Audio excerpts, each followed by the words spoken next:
আমাদের গর্বের এবং আমাদের স্বপ্নের যে মেট্রেল উত্তরা দিয়াবাড়ি থেকে মন্ত্রীলে চলাচল করে, সেটা আজকে বন্ধ। কেন বন্ধ? আপনারা জানেন 19 তারিখ কোঠা আন্দোলনকে ঘিরে একটি সন্ত্রাসী মহল জামাত বিএনপি যারা এর নেতৃত্ব দিয়ে আপনারা জানেন কাঁচিপাড়া এবং 10 নম্বর যে স্টেশনে তারা ভাঙচুর করেছে, অগ্নিসংযোগ করেছে। সেই ঘটনার সাথে আমরা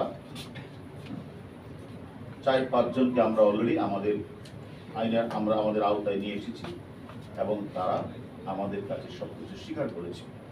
এবং এর মধ্যে যে নেতৃত্ব দিয়েছে মাস্টার মাইন্ড হিসেবে, তার নাম হচ্ছে আবু হান্নান তালুকদার। তিনি যুগ্ম সাধারণ সম্পাদক কেন্দ্রীয় ছাত্রদল। তাকে আমরা গ্রেফতার করার পরে তিনি নিজেই বলেছেন মিরপুরে 10 নম্বরে ছিল এবং তিনি তার যে 2 নেতা এবং তার যে ঊর্ধ্বতন যে নেতৃবৃন্দ রয়েছে, সুলতান সালাউদ্দিন টুকু, সাইফুল ইসলাম নীরব, এবং এদের প্রেরণায় সহযোগিতায় এদের কাছ থেকে তারা এগুলি নিয়ে তারা এই জায়গায় তারা আগুন লাগিয়েছে। এবং আমরা তারা আরো 2 জন নেতার নাম বলেছেন, তারা তাদেরকে প্যাট্রোনাইজ করেছে। এর মধ্যে একজনকে আগে আমরা ধরেছি, মাহিদুজ্জামান শ্রাবণকে আমরা আগেই গ্রেফতার করেছি।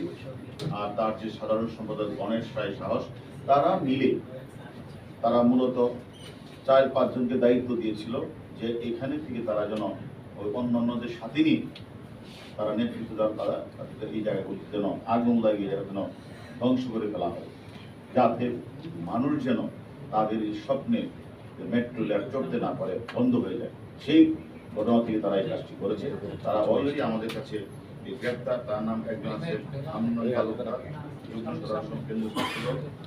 ইমাম আল নাসের সাধারণ সম্পাদক ছাত্রদল, বদলুর রহমান বিজয় সিনিয়র যুগ্ম সাধারণ সম্পাদক ঢাকা বিশ্ববিদ্যালয়, আর ফেরদৌস রোবেল। আমরা জানতাম না যে জাতীয় বিশ্ববিদ্যালয় যে ছাত্রদলের কমিটি আছে, সেই কমিটির সে হলো সহ-সভাপতি।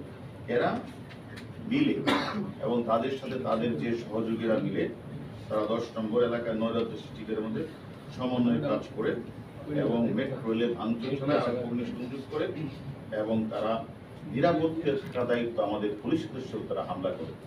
আমরা এই ঘটনা, এই মেট্রো রেলের ঘটনার সাথে আমরা অনেকেরই নাম পেয়েছি। যারা নেতৃত্ব দিয়েছে তাদের এর মধ্যে 4 জনকে আমরা গ্রেফতার করেছি। বাকিদের কিন্তু আমাদের নাম্বার আমাদের কাছে আছে।